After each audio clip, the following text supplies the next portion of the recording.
Children,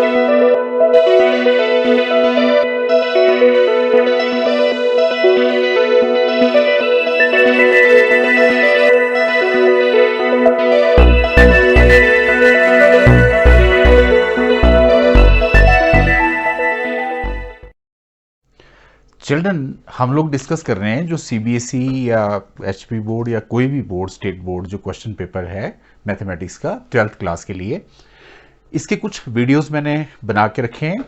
ये उसी continuity में वीडियो नंबर 3 है चिल्ड्रन। चलिए हम डिस्कस करते हैं कुछ क्वेश्चन। देखिए, एक चीज़ मैं आपको बता देता हूँ, बेटर ये रहेगा जब मैं क्वेश्चन वहाँ लिखूंगा आप खुद से सोल्व कर लीजिए उस क्वेश्चन को, वीडियो आप पॉज कर दीजिए, उसके बाद देखिए, क्योंकि मैथमेटिक्स चिल्ड्रन खुद से करने से आता है। तो चलिए हम बात करते हैं आपसे पास आपका जो क्वेश्चन नंबर 20th है हमारे पास। क्वेश्चन नंबर 20th में ये कह रहा है solve the differential equation. Question है आपका सोल्व द डिफरेंशियल इक्वेशन, देखिए डिफरेंशियल इक्वेशन भी सबसे इजी टॉपिक है। आपके पास है e raise to power x plus e raise to power minus x dy minus e raise to power x minus e raise to power minus x dx equal to 0। Children, तो ये आपका question है जिसको हमने solve करना है, differential equation का question है। देखिए, इसमें सबसे पहले हम क्या करते हैं कि वेरिएबल सेपरेबल मेथड का इस्तेमाल करते हैं। आपने क्या करना है कि यहाँ पे e raise to power x, e raise to power minus x, यहाँ पे dy है, इस चीज़ को आप उस तरफ ले जाओ चिल्ड्रन। तो ये आ गया e raise to power x minus x, यहाँ हमने dx लिख दिया। थोड़ा और आप इसको सिंप्लीफाई करिए तो यहाँ से आ जाएगा dy is equal to E raise to power x minus x, और चिल्ड्रन ये वाली पूरी चीज़ जो है ये नीचे आ गई आपकी E raise to power x plus E raise to power minus x, और ये dx, राइट। तो हमने वेरिएबल को सेपरेट कर लिया। इसके बाद आपने करना क्या है, इसमें इंटीग्रेटिंग बोथ साइड्स, आपने दोनों तरफ इसको इंटीग्रेट करना है चिल्ड्रन। तो देखिए, आपने इसकी इंटीग्रेशन कर दी dy, और यहां भी इंटीग्रेशन कर दी, ये इस तरह से। नीचे आपके पास है प्लस का साइन है dx। अब देखो, साथ साथ में चिल्ड्रन आपको कुछ फॉर्मूले भी पता होने चाहिए। जैसे एक फॉर्मूला मैं आपको बताऊं, अगर ऊपर किसी चीज का एडजेक्ट डिफरेंशिएशन हो तो उस चीज की इंटीग्रेशन होती है log f of x plus C, right. ये फॉर्मूले का, क्योंकि इसकी इंटीग्रेशन, ये इसकी डिफरेंशिएशन एग्जैक्टली ये होती है चिल्ड्रन। इसका मतलब ये हो गया कि इसकी इंटीग्रेशन y होगी, इसकी इंटीग्रेशन होगी log ये वाला फंक्शन इस तरह से, और साथ में हमने लिख दिया c। So this is your question number 20th। Question number 20th में चिल्ड्रन इन्होंने एक और पार्ट भी दे रखा है। चलिए हम उस और पार्ट की भी बात आपसे कर लेते हैं। देखो, और पार्ट में क्या दे रखा है, इसमें लिखा है find the general solution, find the general solution of the differential equation, और आपके पास इक्वेशन है x log x, साथ में है dy ओवर dx, यहां पे है y इक्वल टू है 2 अपॉन x, साथ में है चिल्ड्रन यहां पे log x। चलिए, ये क्वेश्चन है आपके पास, तो हम इसको सिंप्लीफाई करते हैं। सबसे पहले आप क्या करो इसमें कि ये जो आपके पास यहाँ पे x log x है, इससे थ्रू आउट डिवाइड कर दो चिल्ड्रन। तो आपके पास आ जाएगा यहाँ पे dy ओवर dx प्लस यहाँ पे आया 1 ओवर x log x, साथ में y आ गया। देखिए, यहाँ आपके पास 2 log x है, और नीचे आपके पास है x log x। देखिए, मैंने थ्रू आउट इसको डिवाइड कर दिया चिल्ड्रन। क्लियर यहाँ तक? अब इसमें आप देख रहे हो यहाँ पे log x से log x कट गया। तो हमारे पास जो ये प्रॉब्लम है, अगर हम इसको थोड़ा और आगे देखें चिल्ड्रन, तो ये जो पूरी प्रॉब्लम है आपकी, ये कहाँ तक आ गई? चलिए देखिए, हमने यहाँ पे लिखा dy ओवर dx, साथ में आपके पास है यहाँ plus 1 over x log x, आपके पास है यहाँ y, और इक्वल टू है आपके पास 2 upon x square. Right children, clear है यहाँ तक, है ना? तो आपने इस इक्वेशन को इस फॉर्म में ले आए हमसे, देखो dy over dx plus P Y equal Q. तो यहां अगर आप इसको कंपेयर करेंगे चिल्ड्रन, तो p जो है वो 1 अपॉन एक्स लॉग एक्स है, और यहां पे q की वैल्यू जो है वो 2 अपॉन एक्स स्क्वेयर है। राइट, अब आप इसमें क्या करेंगे? सबसे पहले इंटीग्रेटिंग फैक्टर निकालेंगे। अब इंटीग्रेटिंग फैक्टर क्या होता है? e raise to power P D X integration करनी है आपने यहाँ पे। चलिए, अब p की जगह आपके पास क्या आ गया है यहाँ पे? 1 over x log x D x. अब चिल्ड्रन, इसमें भी अगर आप देखें तो ये जो अभी मैंने जो थोड़ी देर पहले आपको बात बताई, सिमिलर बात है। देखो, ऊपर 1 ओवर एक्स है, नीचे लॉग एक्स है। देखो, ये वाली चीज इसकी एग्जैक्ट डिफरेंशिएशन है, तो हम यहां कह सकते हैं कि ये लॉग एक्स इसका इंटीग्रेशन आएगा। राइट, पर e और log आपस में कट जाते हैं, तो आपके पास सिर्फ यहां पे log x बचा। तो हमारे पास इंटीग्रेटिंग फैक्टर हमने निकाल दिया। इस तरह की जो डिफरेंशियल इक्वेशन होती है चिल्ड्रन, इसका जो जनरल सॉल्यूशन होता है, इसका जनरल सॉल्यूशन जो होता है, देखिए क्या होता है वो, y into integrating factor is equal to, यहां पे y इंटू इंटीग्रेटिंग फैक्टर, यहां आपने करना q इंटू इंटीग्रेटिंग फैक्टर, और साथ में आपने करना है यहां पे dx, और साथ में आपने प्लस c कर देना है यहां पे। तो चलिए अब सोल्व करते हैं चिल्ड्रन। आपके पास y इंटू इंटीग्रेटिंग फैक्टर हमारे पास यहां पे log x आ गया, और यहां पे जो q है आपके पास वहां पे है 2 ओवर एक्स स्क्वेयर, और साथ में आपके पास आ गया log x dx plus c। देखिए, हमने यहां तक इसको सिंप्लीफाई कर दिया। अब यहां चिल्ड्रन आपने क्या करना है, यहां पे 2 को बाहर निकाल लो। अब देखिए, यहां आपके पास एक तो log x है, एक साथ में 1 अपॉन एक्स स्क्वेयर है, dx है प्लस c है। अगर आप देखें तो इसमें बाई पार्ट करेंगे तो इसको फर्स्ट फंक्शन ले लो, आप इसको सेकंड ले लो। जब आप इसको सिंप्लीफाई करेंगे चिल्ड्रन, तो यहां पे log x आ गया, दिस इज 2। देखिए, बाई पार्ट करेंगे तो उसका क्या फॉर्मूला होता है? फर्स्ट फंक्शन, मैं सीधे लिख रहा हूं चिल्ड्रन, सबको आता है ये, है ना? इस चीज की जो इंटीग्रेशन है x raise to power minus 2 की, देखिए ये हो जाएगी x raise to power minus 2 plus 1, नीचे भी माइनस 2 प्लस 1, माइनस हमने डिफ्रेंसिएशन करनी इसकी, किसकी? log x की, ये log x की। साथ में आपके पास इंटीग्रेशन आएगी इस पार्ट की, तो वो माइनस 1 अपॉन एक्स आ जाएगी, और हमने यहाँ पे dx लिख दिया। चलिए, यहाँ से आगे मैं इस क्वेश्चन को यहाँ सोल्व कर रहा हूँ। आपको हो सकता है नीचे ये दिखने में प्रॉब्लम आया चिल्ड्रन। तो हमारे पास यहाँ पे आ गया, देखिए ये आ गया y log x, राइट। यहाँ आपके पास 2 है, यहाँ आपके पास 2 है, और साथ में हमने यहाँ पे ले लिया, यहाँ हमने साथ में, तो चिल्ड्रन जब हम इसको सिंप्लीफाई करेंगे तो यहाँ पे आ गया 2। अब देखिए, यहाँ पे जब हम इसको सिंप्लीफाई करेंगे तो यहाँ आ जाएगा minus 1 upon x log x.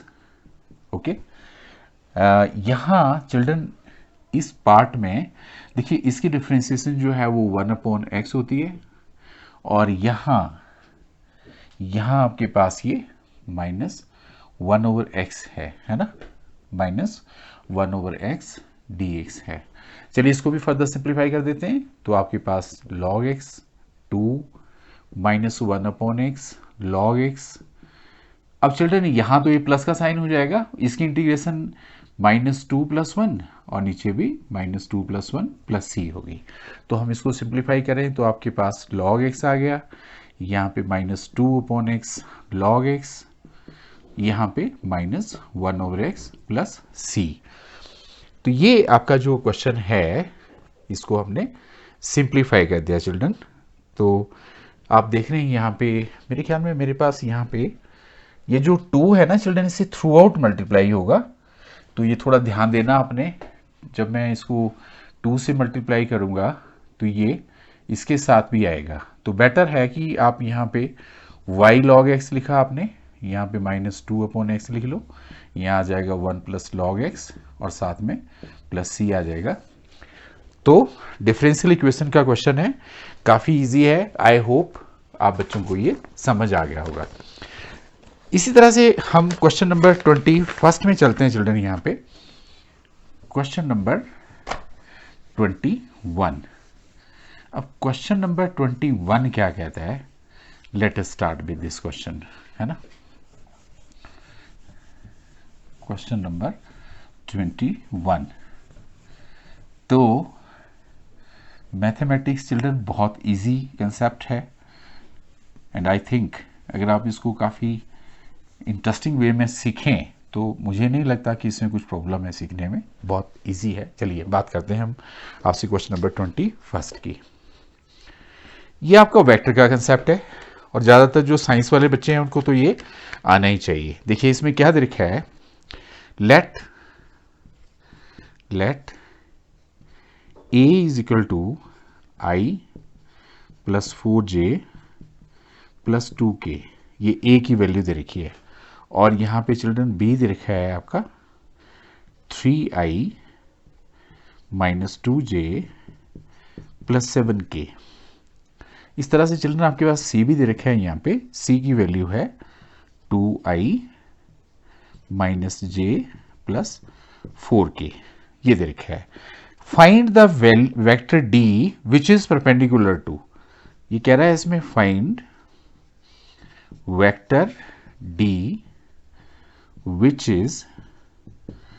is perpendicular to both a vector and b vector, और साथ में एक दे रखा है इसमें एंड c.d = 15। और देखिए 4 मार्क्स का क्वेश्चन है चिल्ड्रन। आप बताइए मुझे, इसमें अगर जो साइंस वाले बच्चे हैं जिन्होंने वेक्टर ऐसे भी पढ़ रखा है, आई डोंट थिंक कि आप बच्चों को इसको करने में कोई प्रॉब्लम होगी। तो let us start with this question.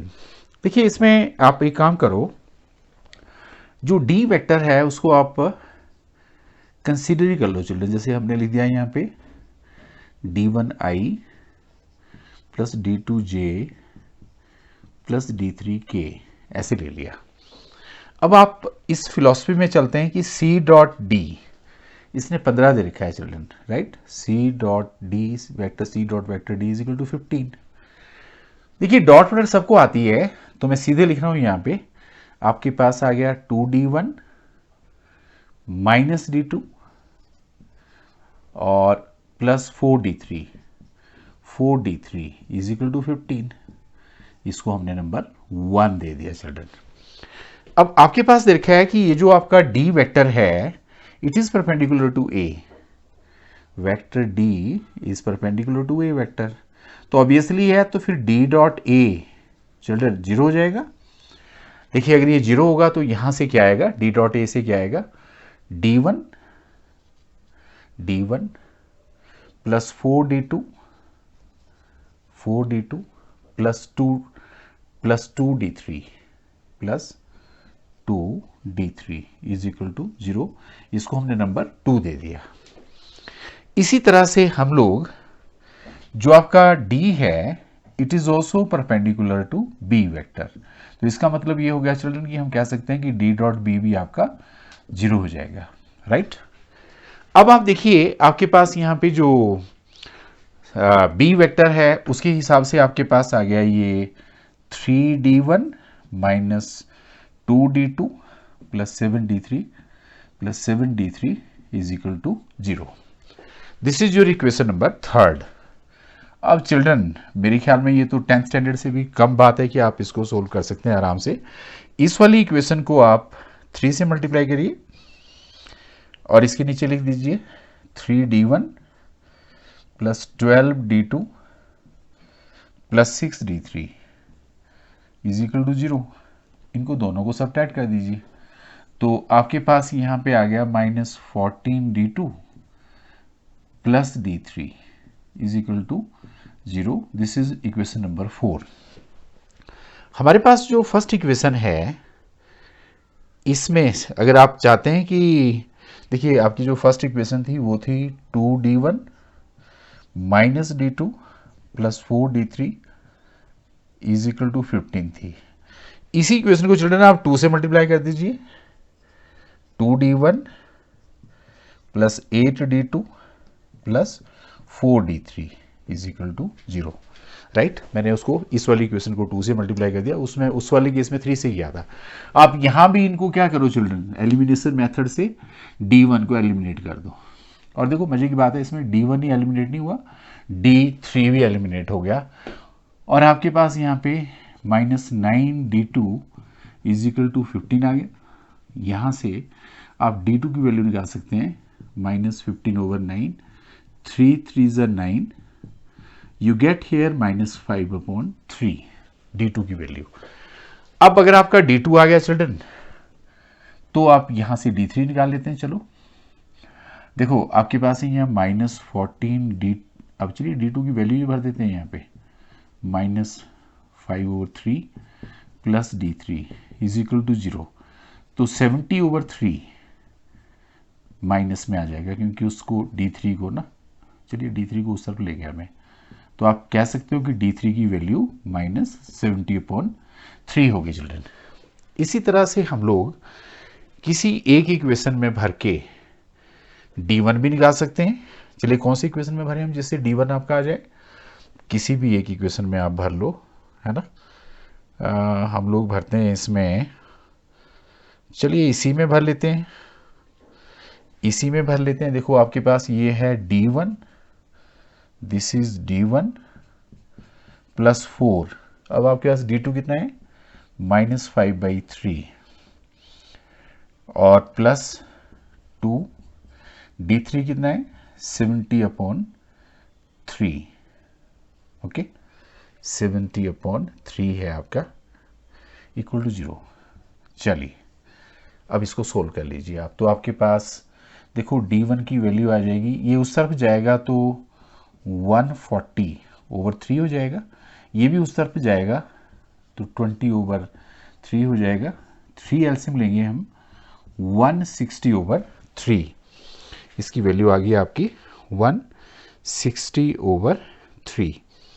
अब ये सारी वैल्यू चिल्ड्रन, आपसे ये d पूछा था ना इसने, आपने यहाँ पे जो d कंसीडर किया यही तो क्वेश्चन है आपका, तो आपका यहाँ से d जो आपका आंसर आया वो क्या लिखेंगे आप 160/3 आई प्लस d2 कितना आया आपके पास यहाँ पे -5/3 j और d3 कितना आया -70/3 k। तो अगर आप इसमें if you take 3 outside children you get here 160i -5j -70 k। So this was again a very easy question. I don't think children इसको करने में कुछ आपको प्रॉब्लम थी। This is your question number। हमारे पास यहाँ पे एक इसने और क्वेश्चन पूछा है, हम इसकी बात करते हैं। चलिए ये है आपका, इसी में इसने और पार्ट में ये क्वेश्चन पूछा है, तो let me discuss this part as well, right. इसमें क्या कह रहा है ये हम बात करते हैं आपसे, ठीक है। ये है आपके पास, this is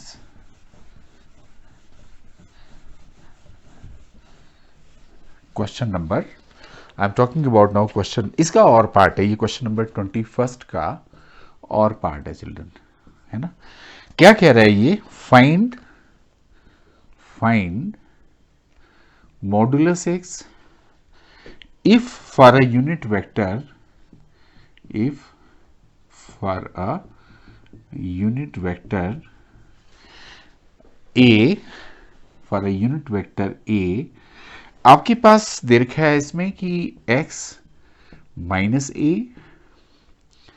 dot x plus A equals 12। Children इससे इजीएस्ट क्वेश्चन तो हो ही नहीं सकता, और मुझे तो ये भी डाउट है कि इन्होंने ये क्वेश्चन यहां आपसे पूछा है। थोड़ी सी और सी बात लग रही है, पर चलिए देखिए कितना इजी है ये। एक चीज आप अच्छे से नोट कर लीजिए कि इसने दे रखा है कि आपका जो ए है उसका मैग्नीट्यूड 1 है। तो आप सिंपल सी जो वेक्टर की टेक्निक है चिल्ड्रन, उसको लगाएं अगर, चलिए लगाते हैं। देखिए आपके पास ये 12 दे रखा है, आप x, अब यहाँ पे डॉट है ना चिल्ड्रन, तो आपने लिखना है यहाँ पे x प्लस ए माइनस ए डॉट x प्लस ए इक्वल्स 12। इस तरह से आपका आ गया ये। अब हम इसको फर्दर अगर सिंप्लीफाई करेंगे चिल्ड्रन, तो देखिए x डॉट x जो होता है, अगर आप वेक्टर की फॉर्म में लिखेंगे तो ये इसका स्क्वायर हो जाता है ना, प्लस x डॉट ए माइनस ए डॉट x प्लस ए स्क्वायर इक्वल 12। अब चिल्ड्रन इसमें ये समझने वाली बात है कि ये जो कम्यूटेटिव होती है dot product, x dot A is equal to A dot X, ये दोनों बराबर होते हैं। उसके हिसाब से क्या हो गया कि ये कट गया। अगर ये कट गया तो आपके पास यहां क्या बचा, x मैग्नीट्यूड स्क्वायर प्लस, देखिए अब इसका मैग्नीट्यूड तो 1 हो गया चिल्ड्रन, है ना। मेरे ख्याल में यहां माइनस का साइन होगा ना, देखिए यहां थोड़ी सी गलती हो जाती है ये बार, है ना। इसका मैग्नीट्यूड 1 है चिल्ड्रन, और यहाँ पे 12 आ गया। अब आप देखिए जब आप इसको सिंप्लीफाई करेंगे तो 1 प्लस 12 आपका 13 आ गया, और इस तरह से इसको सिंप्लीफाई करेंगे तो ये स्क्वायर जब आप यहां से हटाएंगे तो plus minus under root 13, this is the magnitude. तो मैंने आपसे ये क्वेश्चन नंबर डिस्कस किया, राइट। हमारे पास चलिए एक और क्वेश्चन है, that question is related to probability, right. तो प्रोबेबिलिटी का क्वेश्चन है चिल्ड्रन, हम देखते हैं इसमें कह रहा है ये कि जो हम इसमें डिस्कस करेंगे that part, late us discuss that part here. This is your question number 22। तो हम बात कर रहे हैं आपसे क्वेश्चन नंबर 22 की।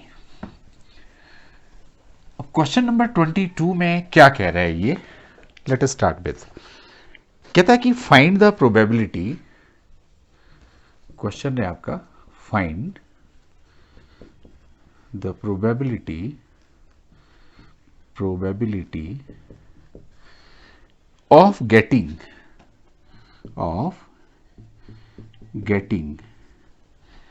5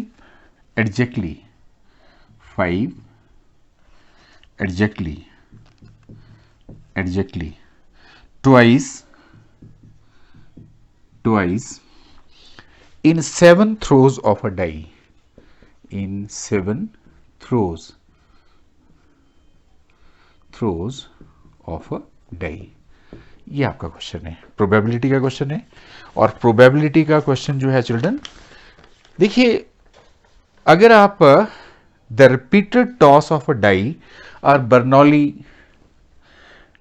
आपका बर्नौली ट्रायल्स होती हैं, तो सबसे पहले तो आपको ये क्लियर होना चाहिए, आप कह सकते हो इसमें the repeated toss of a die, the repeated toss of a die are Bernoulli trials, Bernoulli trials. Okay, तो हम डिस्कस करते हैं इस क्वेश्चन को।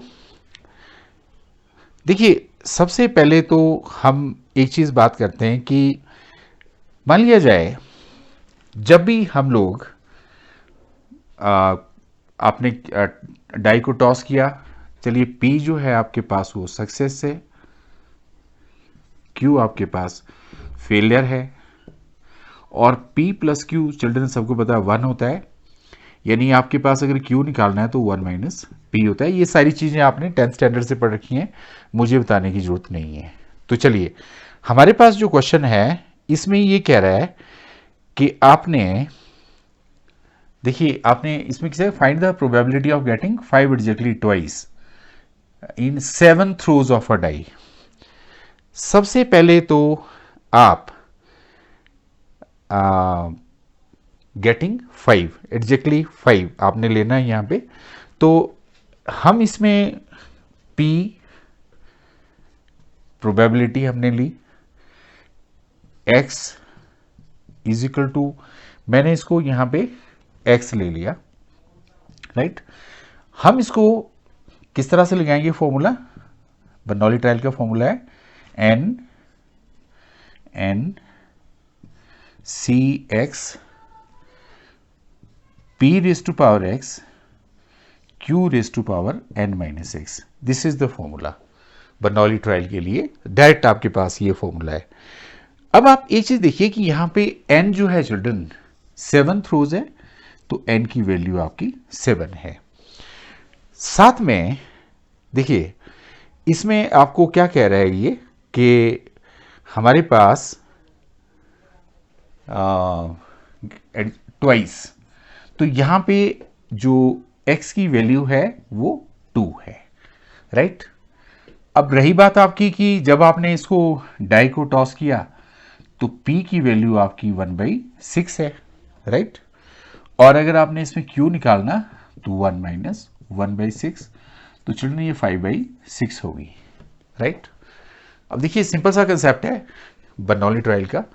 तो हमारे पास जो यहां आपका रिजल्ट आएगा, P ट्वाइस आपने किया, आपने लिखा यहां 7C2, P आपके पास है 1/6, रेज टू पावर आपके पास आ गया रेज टू पावर x 2 आ गया, और साथ में आपके पास Q जो है दैट इज 5/6 है, 5/6 है, इसकी पावर 7 माइनस 2।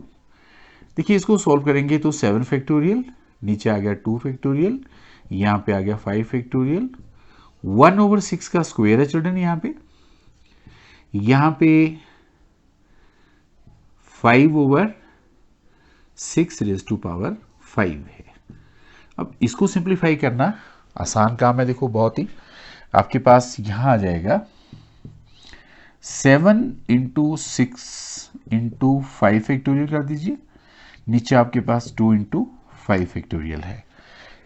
यहां पे आप एक काम करो, यहां पे अगर आपने इसको थोड़ा सिंप्लीफाई करना, क्योंकि यहाँ पे 1/6 रेज टू पावर 2 है ना चिल्ड्रन, तो बेटर है कि इसको 1/36 लिख दो, और यहाँ पे 5/6 रेज टू पावर 5 कर दिया मैंने। अब ये तो चिल्ड्रन कट गया है, यहाँ पे इसको काटेंगे तो 3 आ जाएगा, 3 आ जाएगा, इसको काटेंगे तो 12 आ जाएगा। तो 7/12 5/6 रेज टू पावर 5, इससे ज़्यादा इसको सोल्व करने की जरूरत नहीं है। So this is your answer, find the probability of getting 5 exactly twice in 7 throws of a die. This is one such question. Many children were saying कि उनको प्रोबेबिलिटी में कुछ प्रॉब्लम है, तो मैंने आपसे एक क्वेश्चन डिस्कस किया प्रोबेबिलिटी का। Late me discuss another question probability का। एक और क्वेश्चन मैं आपसे डिस्कस करता हूँ, ये इन्होंने और पार्ट में पूछा है। देखिए अब ये क्वेश्चन में क्या कह रहा है, ये आपसे क्वेश्चन पूछ रहा है चिल्ड्रन के, let us discuss this question as well, very easy question. और ये 6 मार्क्स के हैं सारे क्वेश्चन जो मैंने आपसे अभी बात की, ये वाला क्वेश्चन भी 6 मार्क्स का है। फाइंड प्रोबेबिलिटी डिस्ट्रीब्यूशन ऑफ, और पार्ट है ये 22nd क्वेश्चन का। Find probability distribution of, probability distribution of number of heads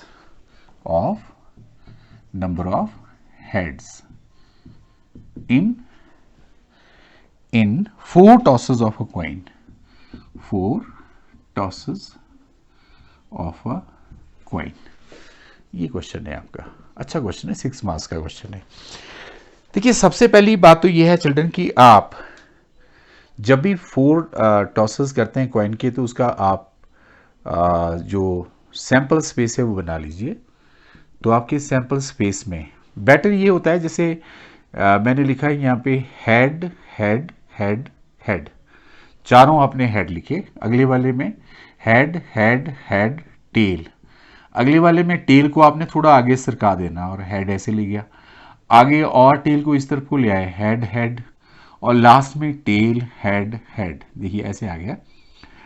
इसी तरह से अगर हम मान लो उल्टा चलते हैं चिल्ड्रन, जैसे मैंने यहां पे ले लिया टेल टेल टेल, अब इसमें भी एक गड़बड़ करो आप कि टेल टेल टेल हेड, अब हेड को आगे सरकाते जाओ, टेल हेड टेल टेल, और आगे सरकाते जाओ टेल टेल हेड टेल, और आगे सरकाते जाओ टेल टेल टेल हेड।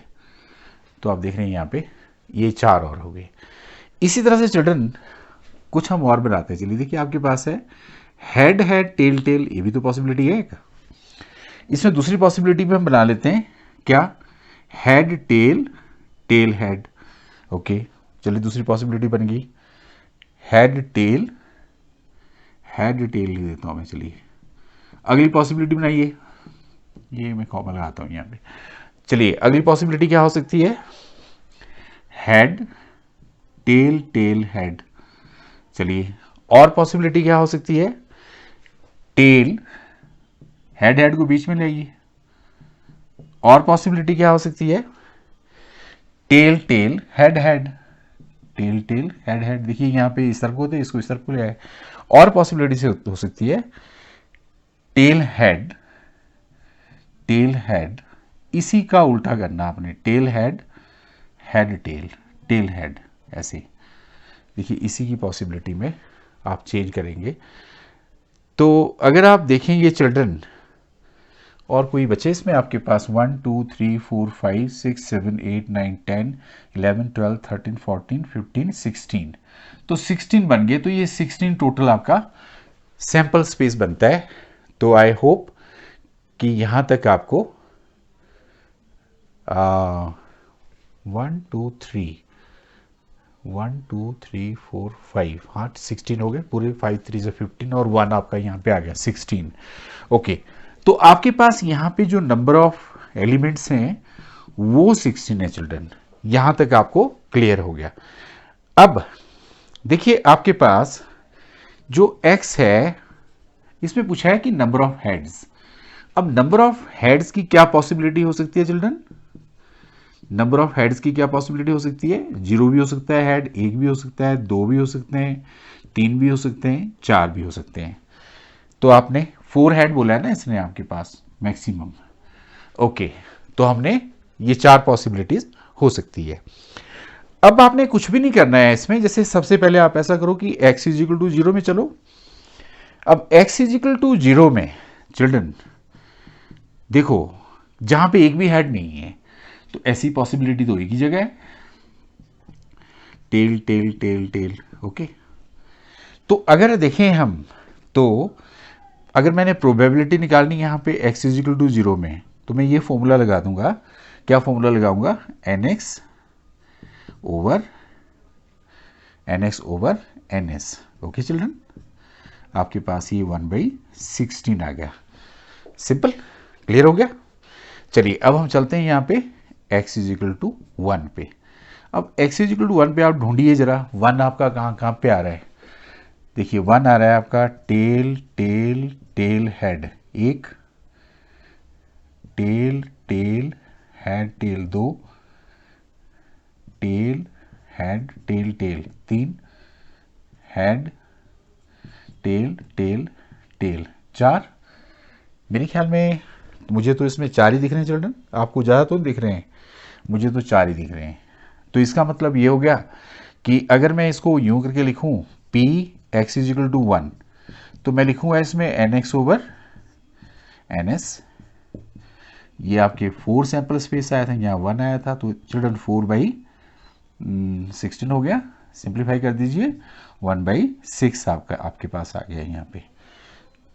1/4 आ गया, 4/4 16। ओके, क्लियर हो गया आपको ये। अब चलते हैं हम इसमें x इज इक्वल टू 2 में। अब children x is equal to 2 में, चलिए आप देखो 2 आपके कहाँ कहाँ आ रहे हैं। तो मैं आपको एक चीज़ बताऊं कि 2 जो है ना चिल्ड्रन,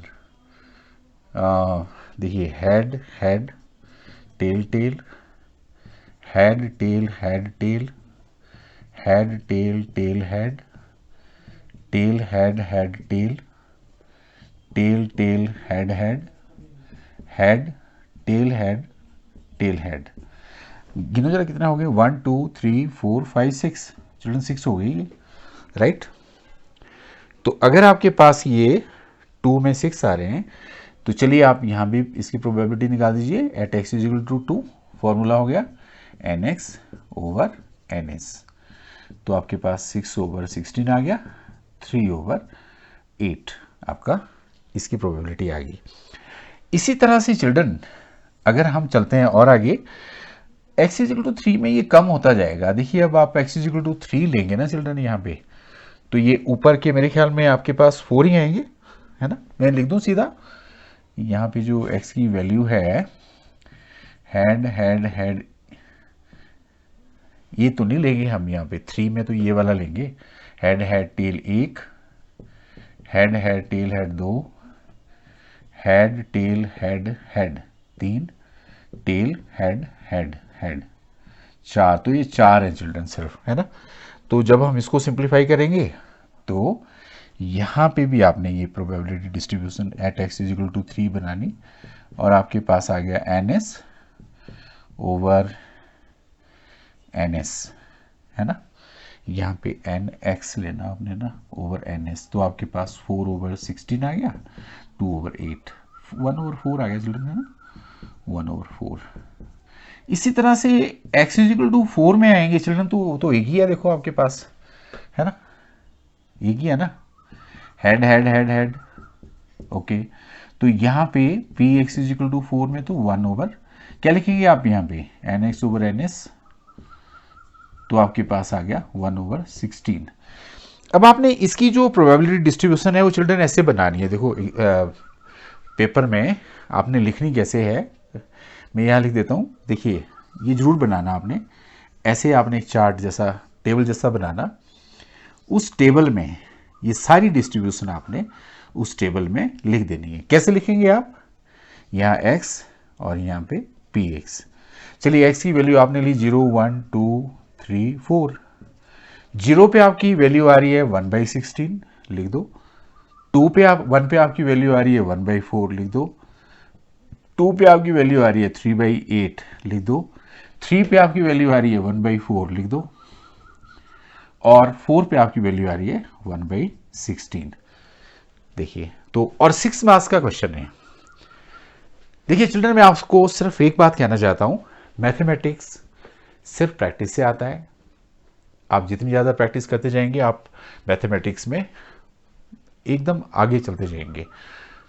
और अगर आपका मैथ स्ट्रांग है तो कोई भी ब्रांच साइंस की, be it physics, be it chemistry, be it any other commerce area, you will find mathematics is there everywhere, right? So if you learn it in a better way, easiest way, you can enjoy, right? ये आपके जो मेरे videos हैं children, मैं आपको corona काल में सभी बच्चों की हेल्प करना चाहता हूँ, ताकि सभी बच्चों को घर में एक वैल्यूएबल कंटेंट मिले, उनका जो फियर है, फोबिया है मैथ से, वो हटे, इसलिए अगर आपको मेरे वीडियो पसंद आते हैं, इसको आप और बच्चों से शेयर करिए, सब्सक्राइब करिए, लाइक जरूर करिए. I get motivation to make more videos on the topic. Okay, thank you, beta.